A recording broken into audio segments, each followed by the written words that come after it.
मंडळी नमस्कार. मी प्रशांत फाटक. आज माघ शुक्ल तृतीया शके 1945 सादर करत आहोत ठाणे वार्ता. पाहुयात काही ठळक घडामोडी. नरेश मणेरा हे उद्याचे आमदार खासदार विनायक राऊत. वियाना मॉलजवळच्या भूखंडावर पार्किंग प्लाझा सुरू करण्याची संजय वाघुले यांची मागणी. आणि राष्ट्रवादी काँग्रेस पार्टीच्या वतीने शिवजयंतीनिमित्त स्वराज्य सप्ताहामध्ये स्वराज्य ज्योतीचे आगमन. या आणि इतर घडामोडी विस्तृतपणे पण काही क्षणातच. आमच्या फेसबुक, यूट्यूब आणि संकेतस्थळाला सबस्क्राईब करायला विसरू नका. आपण पाहत आहात श्री स्थानक वाहिनी, ठाणे जिल्ह्याचं मुख्य व्यासपीठ. ठाणे वार्ता पहा श्री स्थानक वाहिनीवर. आता सकाळी 9:15 पासून रात्री 9:15 पर्यंत ठाणे वार्ता, ठाण्यातील पहिलं दृकश्राव्य माध्यम. ठाणे वार्ता आणि श्री स्थानक वाहिनीचं लाईव्ह स्ट्रीमिंग. ठाणेवार्ता.com वरील लाईव्ह स्ट्रीमवर क्लिक करा आणि अगदी मोबाईलवरही ठाणे वार्ता श्री स्थानक वाहिनीचा आनंद लुटा. यासाठी आमचं ॲप डाउनलोड करा. ठाणे वार्ता पहा श्री स्थानक वाहिनीवर. आता सकाळी 9:15 पासून रात्री 9:15 पर्यंत ठाणे वार्ता, ठाण्यातील पहिलं दृकश्राव्य माध्यम. आपण पाहत आहात श्री स्थानक वाहिनी, ठाणे जिल्ह्याचं मुख्य व्यासपीठ. आनंद दिघेंचे शिष्य असलेले नरेश मणेरा यांनी लोकांच्या मनात महाराष्ट्र महोत्सवाच्या निमित्ताने आनंदोत्सव फुलविलेला आहे. उपमहापौर कालावधीपासून ते आजपर्यंत सतत कार्यरत राहून त्यांनी घोडबंदर परिसरात विकास कामे केलेली आहेत. नरेश मणेरा यांच्या या कार्याची दखल घेऊन घोडबंदर येथील मतदार त्यांना निश्चित आमदार करतील. नरेश मणेरा हे या मतदारसंघातले उद्याचे आमदार आहेत, असे मत शिवसेना नेते खासदार विनायक राऊत यांनी व्यक्त केले. उद्धव बाळासाहेब ठाकरे पक्षाचे शिवसेना ओळा माजिवडा विधानसभा क्षेत्र संपर्क प्रमुख आणि वैष्णवी प्रतिष्ठानचे अध्यक्ष नरेश मणेरा यांनी आयोजित केलेल्या महाराष्ट्र महोत्सवात प्रमुख अतिथी म्हणून शिवसेना नेते खासदार विनायक राऊत बोलत होते. नरेश मणेरा यांच्या संकल्पनेतनं महाराष्ट्र महोत्सवाचा कार्यक्रम 12 वर्षांपासून सतत होत आहे. प्रथमच या महोत्सवाला येण्याचे भाग्य प्राप्त झाले. प्रवेशकर्ता क्षणी नरेश मणेरा यांनी उभारलेल्या प्रभू रामचंद्रांच्या मंदिरातल्या श्रीरामाचे साक्षात दर्शन झाले आणि धन्य धन्य झाले. महाराष्ट्र महोत्सवाला प्रेक्षकांचा लाभलेला प्रचंड प्रतिसाद पाहता नरेश मणेरा यांच्या लोकप्रियतेची कल्पना येते. या विभागातल्या नागरिकांसाठी महाराष्ट्र महोत्सवात नृत्य स्पर्धेच्या निमित्ताने घोडबंदर परिसरातल्या मुलांच्या कलागुणांना वाव देण्यासाठी नरेश मणेरा यांनी जो प्रयत्न केला आहे तो कौतुकास्पद असा आहे. कोकण महोत्सव अनेक ठिकाणी होतो, पण नरेश मणेरा यांच्या संकल्पनेनुसार विविधांगी कलागुणांनी नटलेला महाराष्ट्र महोत्सव हा एकमेव असा आहे. नरेश मणेरा यांचे राजकीय भविष्य अत्यंत उज्ज्वल आहे. आपल्या कामाचे येथील मतदार योग्य ते मूल्यमापन करून तुम्हाला विधानसभेच्या निवडणुकीत विजयाच्या मानाचे पान प्राप्त करून देतील असे अधिकारवाणीने सांगतो. नरेश मणेरा हे ओवळा माजिवडा विधानसभा मतदारसंघाचे उद्याचे आमदार आहेत अशी खात्री आहे, असे उद्गार खासदार विनायक राऊत यांनी काढले. ठाणे जिल्हा परिषद अंतर्गत पाणी आणि स्वच्छता विभाग जलजीवन मिशन कक्षाकडून नाविन्यपूर्ण उपक्रमांतर्गत एकदिवसीय पाणी अभ्यास दौरा आयोजित करण्यात आला होता. या दौऱ्यात महाराष्ट्र औद्योगिक प्रशिक्षण आणि संशोधन संस्था अर्थातच मित्रा या संस्थेला भेट देऊन संस्थेच्या उपक्रमाविषयी माहिती मिळवण्यात आली. त्याचबरोबर नाशिक जिल्ह्यातल्या खंबाळे ग्रामपंचायतीला भेट देऊन गावाच्या विकासाच्या कार्यान्वित झालेल्या आणि पूर्णत्वास नेलेल्या उपक्रमांची आणि योजनांची माहिती घेण्यात आली. जिल्ह्यातल्या ग्रामपंचायतींचे सरपंच, ग्रामसेवक, शाखा कनिष्ठ अभियंता, जलसुरक्षक, पाणी गुणवत्ता तपासणी करणाऱ्या महिला, ग्रामपंचायत कर्मचारी आणि तालुका स्तरावरील जिल्हा पाणी आणि स्वच्छता अभियानातल्या सर्व कर्मचारी यांचा या अभ्यास दौऱ्यात समावेश होता. जिल्ह्यातल्या या अभ्यास दौऱ्याला जिल्हा पाणी आणि स्वच्छता मिशनचे प्रकल्प संचालक पंडित राठोड यांनी अभ्यास दौऱ्यासाठी केलेल्या वाहनास हिरवा झेंडा दाखवून अभ्यास दौऱ्याचे उद्घाटन केले. या दौऱ्यात मित्राच्या अधिकाऱ्यांनी संस्थेच्या कामकाजाविषयी अभ्यासकांना सविस्तर माहिती दिली. तर मौजे खंबाळे तालुका त्र्यंबकेश्वर या ग्रामपंचायतीमार्फत गावात राबविण्यात येत असलेल्या योजना आणि पूर्णत्वास नेलेल्या प्रकल्पांची सविस्तर माहिती दिली. वागळे MIDCत बहुमजली वाहनतळाचे मुख्यमंत्री एकनाथ शिंदे यांच्या हस्ते भूमिपूजन झाले असतानाच महापालिकेने ज्युपिटर हॉस्पिटल आणि विवियाना मॉलवरील सर्व्हिस रस्त्यावर उभारलेला वाहनतळ 5 वर्षांपासून धूळ खात पडून आहे. या भागातील सर्व्हिस रोडवर होत असलेल्या वाहतूक कोंडीच्या पार्श्वभूमीवर वाहनतळ सुरू करण्याची भाजपाचे जिल्हाध्यक्ष संजय वाघुले यांच्याकडून सातत्याने मागणी केली जात आहे, मात्र त्याकडे दुर्लक्ष केले जात आहे. ठाणे महापालिकेच्या हद्दीत पार्किंगची समस्या आहे. मात्र पार्किंगचे धोरण नसल्यामुळे नागरिकांचे हाल होतात. त्यात वाहतूक शाखेकडनं कोणत्याही क्षणी दुचाकी वाहने टोईंग व्हॅनवरनं नेली जातात तर मोटारींना जॅमर लावला जातो.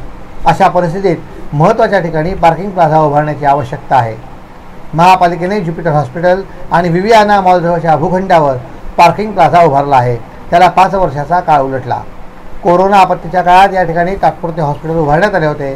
त्यानंतर या ठिकाणी कायमस्वरूपी हॉस्पिटल उभारण्याचा घाट घालण्यात आला. परंतु सुमारे 1.5 महिन्यांपूर्वी पार्किंग प्लाझा कायम ठेवण्याचा निर्णय महापालिकेने घेतला. त्यानंतर या भागातली वाहतूक कोंडी लक्षात घेऊन पार्किंग प्लाझा सुरू करण्यासाठी भाजपाचे जिल्हाध्यक्ष संजय वाघोले यांच्याकडून महापालिकेकडे सातत्याने पाठपुरावा केला जात आहे. परंतु त्याची दखल घेण्यात आलेली नाही. पार्किंग प्लाझा सुरू केला जात नसल्यामुळे महापालिकेचेही आर्थिक नुकसान होत आहे. याकडेही वाघोले यांनी लक्ष वेधले आहे. या पार्किंग प्लाझाची क्षमता सुमारे 1200 वाहनांची आहे. या ठिकाणी रुग्णालय आणि मॉलमध्ये पार्किंगसाठी जागा नसल्यामुळे वाहने रस्त्यालगत उभी केली जातात. त्यामुळे सकाळ आणि संध्याकाळी या भागात प्रचंड वाहतूक कोंडी भेडसावत असते. महापालिकेने पार्किंग प्लाझा सुरू केल्यास वाहतूक कोंडी टळू शकते. त्यामुळे या ठिकाणी पार्किंग प्लाझा सुरू करण्याची मागणी केली जात आहे. शिवजयंतीनिमित्त राष्ट्रवादी काँग्रेस पार्टीच्या वतीने आयोजित स्वराज्य सप्ताहामध्ये स्वराज्य ज्योतीचे आगमन मंगळवार 13 फेब्रुवारी रोजी ठाणे शहरामध्ये होणार आहे, अशी माहिती प्रदेश प्रवक्ते जिल्हाध्यक्ष आनंद परांजपे यांनी दिली आहे. सोमवारी 19 फेब्रुवारी 2024 रोजी महाराष्ट्र राज्याचे आराध्य दैवत छत्रपती शिवाजी महाराज यांची जयंती संपूर्ण देशभरामध्ये मोठ्या उत्साहात साजरी होणार आहे. शिवजयंतीनिमित्त राष्ट्रवादी काँग्रेसचे राष्ट्रीय अध्यक्ष उपमुख्यमंत्री अजित पवार, राष्ट्रीय कार्याध्यक्ष खासदार प्रफुल्ल पटेल यांच्या नेतृत्वाखाली राष्ट्रवादी काँग्रेस पार्टीच्या वतीने सोमवारी 12 फेब्रुवारी 2024 ते रविवारी 18 फेब्रुवारी 2024 या कालावधीमध्ये स्वराज्य सप्ताहाचे आयोजन करण्यात आले आहे. या स्वराज्य सप्ताहाच्या निमित्ताने स्वराज्य ज्योत आणि स्वराज्य पताका शिवकालीन आणि इतिहासाने प्रेरित असलेल्या शिवाजी महाराजांच्या पदस्पर्शाने पावन झालेल्या ऐतिहासिक स्थळावरून फिरवण्यात येणार आहे, असे प्रदेश प्रवक्ते आनंद परांजपे यांनी सांगितले. या स्वराज्य ज्योतीचे आणि स्वराज्य पताकाचे मंगळवारी 13 फेब्रुवारी 2024 रोजी शहरामध्ये आगमन होणार असून ही ज्योत आणि पताका सकाळी 11 ते दुपारी 3 या वेळेमध्ये आनंदनगर जकात नाका ते 3 हात नाका ते नितीन कंपनी ते अल्मेडा रोड ते गजानन महाराज चौक ते तलावपाळी येथील छत्रपती शिवाजी महाराज यांचा पुतळा ते टेंभी नाका ते सिव्हिल हॉस्पिटल ते सेंट्रल मैदान ते कळवा नाका येथील छत्रपती शिवाजी महाराज यांचा पुतळा ते अमित गार्डन येथून प्रवास करून कल्याणच्या दिशेने मार्गस्थ होईल, असेही प्रदेश प्रवक्ते आनंद परांजपे यांनी स्पष्ट केले. ठाणेकर मालमत्ता करदात्यांसाठी करातील व्याज माफी अभय योजना 31 डिसेंबर 2023 पर्यंत मालमत्ता करावरील 100% व्याज माफ. तसेच 1 जानेवारी ते 15 जानेवारी 2024 या कालावधीमध्ये मालमत्ता करावरील 75% व्याज माफ. त्याचप्रमाणे 16 जानेवारी ते 31 जानेवारी 2024 या कालावधीमध्ये मालमत्ता करावरील 50% व्याज माफ. तरी सदर व्याज माफीच्या अभय योजनेचा ठाणेकर करदात्यांनी लाभ घ्यावा. महानगरपालिकेच्या कोणत्याही संकलन केंद्रावर कर भरण्याची सोय आहे. एटीएम, डेबिट, क्रेडिट कार्डद्वारे कर भरण्याची सुविधा उपलब्ध करून देण्यात आली आहे. सोमवार ते शनिवार या दरम्यान सकाळी 10:30 ते सायंकाळी 5 वाजेपर्यंत संकलन केंद्राची वेळ असून करदात्यांच्या सोयीसाठी रविवारी संकलन केंद्र सकाळी 10:30 ते दुपारी 1:30 वाजेपर्यंत सुरू ठेवण्यात येत आहे. यासोबतच ठाणे महानगरपालिकेच्या propertytax.thanecity.gov.in या संकेतस्थळावर ऑनलाईन पद्धतीने मालमत्ता कर भरण्याची सुविधा उपलब्ध करून देण्यात आली आहे. तसेच गुगल पे, फोन पे, पेटीएम आणि भीम ॲपद्वारे आपला कर सुलभतेने जमा करू शकता. ठाणे महापालिका क्षेत्रातील सर्व करदात्यांना विनंती आहे की आपण या व्याज माफी अभय योजनेचा जरूर लाभ घ्या आणि आपला मालमत्ता कर लवकरात लवकर महापालिकेमध्ये जमा करून महापालिकेस सहकार्य करा. महाविद्यालय मागील 3 वर्षांपासून प्राणी संरक्षण कायदा या विषयाशी संबंधित सर्टिफिकेट कोर्स चालवत आहे. या कोर्सचा उद्देश प्राणीमित्र, प्राणीप्रेमी आणि प्राणी संरक्षक तसेच सामान्य नागरिकांना प्राण्यांना असलेल्या संरक्षणाचा कायदा आणि निसर्गासाठी असलेल्या त्यांच्या अस्तित्वाच्या महत्त्वाचे आणि जाणीव व्हावी असा आहे. प्राणीमित्र म्हणून प्राण्यांच्या विरोधात होणाऱ्या क्रूरतेविरोधात आणि अमानुष वागणुकीविरोधात कायद्याप्रमाणे कारवाई करता यावी आणि सर्वांना कायद्याची माहिती व्हावी या उद्देशाने हा कोर्स सुरू करण्यात आला आहे. खूप स्वयंसेवी संस्था या क्षेत्रात काम करतात, पण प्राण्यांविषयी असलेल्या कायद्याच्या ज्ञानाभावी अनेकदा त्यांना योग्य मार्गदर्शन मिळत नाही आणि प्राण्यांचे कायदेशीर संरक्षण कसे करावे किंवा त्यासंबंधीच्या तक्रारी कुठे कराव्यात याविषयी काही करता येत नाही. हा कोर्स या समस्या दूर करण्याचे आणि असा स्वयंसेवी संस्था, स्वयंसेवक आणि इतर प्राणीमित्र, प्राणीप्रेमींना याविषयीच्या कायद्याविषयी जागृत करण्याचे काम करतो. पेटा या संस्थेचे कायदेशीर सल्लागार मीत अशार हे या कोर्सचे मार्गदर्शक आहेत. हा कोर्स आठवड्यातून 2 दिवस शुक्रवार आणि शनिवार ऑनलाईन असल्याने देशाच्या विविध ठिकाणाहून विद्यार्थी, प्राणीमित्र या कोर्सचा लाभ घेत असतात. या संबंधीचा नवीन कोर्स दिनांक 16 फेब्रुवारीपासून सुरू होणार आहे. या कोर्सची अधिकची माहिती महाविद्यालयाच्या सांकेतिक स्थळावर प्राप्त करता येईल. निर्भय बना हा वर्तमानाचा आवाज आहे आणि तो असायलाच हवा, असे प्रतिपादन ज्येष्ठ कवी आणि साहित्यिक डॉक्टर महेश केळुस्कर यांनी मराठी ग्रंथसंग्रहालय ठाणे येथील सम्यक साहित्य संसद सिंधुदुर्ग मुंबई शाखा आयोजित कविवर्य आसो शिवरे स्मृतिचषक स्वरचित खुला काव्यलेखन स्पर्धेच्या पारितोषिक वितरण समारंभात केले. यावेळी पुढे बोलताना डॉक्टर महेश केळुस्कर म्हणाले की वर्तमानातल्या अभिव्यक्ती स्वातंत्र्याची होणारी गळचेपी पाहता संविधान हेच आपले खरे देवालय मानून मानवी जीवनातले वर्तमानातले प्रश्न समजून घेत कवी आणि लेखकांनी निर्भयपणे अभिव्यक्त व्हायला हवे. कारण संविधान हेच आपले खरे देवालय असून भयभीत करणाऱ्या व्यवस्थेला न घाबरता लिहिणाऱ्या हातांनी निर्भय बनले पाहिजे आणि हाच संदेश वर्तमानाचा खरा आवाज समजून अभिव्यक्त होत तो आपल्या लेखनातनं समाजांमध्ये पेरायला हवा, असे त्यांनी उपस्थित कवी लेखकांना संबोधित केले. या कार्यक्रमासाठी प्रमुख मार्गदर्शक म्हणून ज्येष्ठ साहित्यिका आशालता कांबळेही उपस्थित होत्या. चळवळीसाठी काम करणे हाच आमचा एकमेव धर्म, याशिवाय आमचा कोणताही धर्म नाही, असे वक्तव्य करून कवींच्या कवितेला आता कणखर भूमिका असायला हवी अशा शब्दात त्यांनी मार्गदर्शन केले.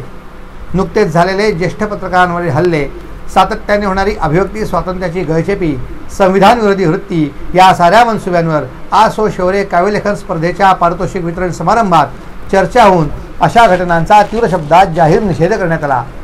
काव्यलेखन स्पर्धेकरता महाराष्ट्रभरातनं तब्बल 348 कवितांच्या सहभागाने पार पडलेल्या या स्पर्धेतल्या विजेत्यांना ज्येष्ठ कवी आणि साहित्यिक डॉक्टर महेश केळुस्कर यांच्या हस्ते पारितोषिके देऊन सन्मानित करण्यात आले.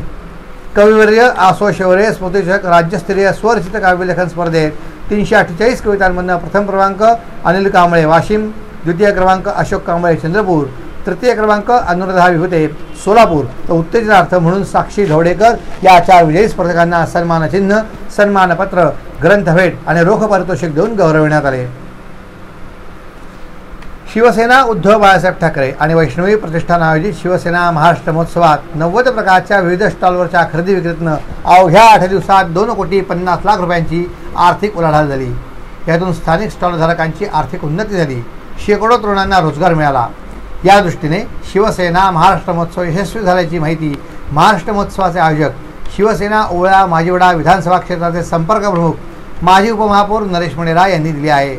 तर महाराष्ट्र महोत्सवात आगरी, मालवणी, खानदेशी, कोल्हापुरी तसेच विविध प्रदेशातले म्हणजे विदर्भ, मराठवाडा, कोकण, उत्तर महाराष्ट्र, पश्चिम महाराष्ट्र आदी भागातल्या लज्जतदार खाद्य संस्कृतीचे दर्शन घडविणारे शाकाहारी मांसाहारी स्टॉल, चहा ते पानपट्टी स्टॉल, पापड, लोणचे, मसाले, अगरबत्ती यांचे स्टॉल, चपला, बूट, पर्स, चामड्याच्या वस्तूंचे स्टॉल, महिलांच्या सौंदर्य प्रसाधनांचे, दागिने, आभूषणांचे, पारंपरिक पैठणी साड्यांपासून ते विविध ड्रेस मटेरियल, सुवासिक परफ्यूम यांचे स्टॉल, बॅग्स, उशी, कव्हर, बेडशीट, चादर, सतरंजी, पडदे यांचे स्टॉल, दुर्मिळ अलंकारिक वस्तूंचे स्टॉल, घरगुती वापरासाठी आवश्यक वस्तूंचे स्टॉल आदी 90च्या आसपास विविध स्टॉल स्थानिक मराठी माणसांनी आणि घोडबंदर परिसरात राहणाऱ्या युवकांनी उभारले होते. हे मनोरंजन आणि खेळासाठी मेरी गो राऊंड बोट, मिनी ट्रेन, फुगे फोडणे, चित्र काढणे आदी विविध खेळांचे प्रकार या समाविष्ट होते. या सर्वातनं महाराष्ट्र महोत्सवाच्या या फक्त 8 दिवसात 2,50,00,000 रुपयांची आर्थिक उलाढाल होऊन स्टॉलधारकांचा चांगला व्यवसाय झाला. शेकडो युवकांना रोजगार मिळाला, याचा निश्चित आनंद वाटतो. 80% समाजकारण आणि 20% राजकारण या शिवसेना प्रमुख बाळासाहेब ठाकरे यांच्या तत्वानुसार आणि पक्षप्रमुख उद्धव ठाकरे यांच्या प्रेरणेतनं महाराष्ट्र महोत्सव आयोजित करण्यात आला होता. आपण पाहत आहात श्री स्थानक वाहिनी, ठाणे जिल्ह्याचं मुख्य व्यासपीठ. ठाणे वार्ता पहा श्री स्थानक वाहिनीवर. आता सकाळी 9:15 पासून रात्री 9:15 पर्यंत ठाणे वार्ता, ठाण्यातील पहिलं दृकश्राव्य माध्यम. ठाणे वार्ता आणि श्री स्थानक वाहिनीचं लाईव्ह स्ट्रीमिंग ठाणेवार्ता.com वरील लाईव्ह स्ट्रीमवर क्लिक करा आणि अगदी मोबाईलवरही ठाणे वार्ता श्रीस्थानक वाहिनीचा आनंद लुटा। यासाठी आमचं ॲप डाउनलोड करा। ठाणे वार्ता पहा श्रीस्थानक वाहिनीवर आता सकाळी 9:15 पासून रात्री 9:15 पर्यंत। ठाणे वार्ता, ठाण्यातील पहिलं दृकश्राव्य माध्यम। आपण पाहत आहात श्रीस्थानक वाहिनी, ठाणे जिल्ह्याचं मुख्य व्यासपीठ। आपण आपले कार्यक्रम अथवा बातम्या आम्हाला ठाणेवार्ता@gmail.com या आमच्या ईमेलवर कळवू शकता। ठळक घडामोडी शेवटी पुन्हा एकदा, नरेश मणिरा हे उद्याचे आमदार खासदार विनायक राऊत। विवियाना मॉलजवळच्या भूखंडावर पार्किंग प्लाझा सुरू करण्याची संजय वाघोले यांची मागणी। आणि राष्ट्रवादी काँग्रेस पार्टीच्या वतीने शिवजयंतीनिमित्त स्वराज्य सप्ताहामध्ये स्वराज्य ज्योतीचे आगमन। यावर ठाणे वार्ता। आपली एखादी बातमी बघायची राहून गेल्यास आपण आमच्या ठाणेवार्ता.in या संकेतस्थळाला किंवा फेसबुक पेज तसंच यूट्यूब चॅनलला अवश्य भेट द्या। तर पुन्हा भेटू पुढील बातमीपत्रात, फक्त श्रीस्थानक वाहिनीवर। धन्यवाद।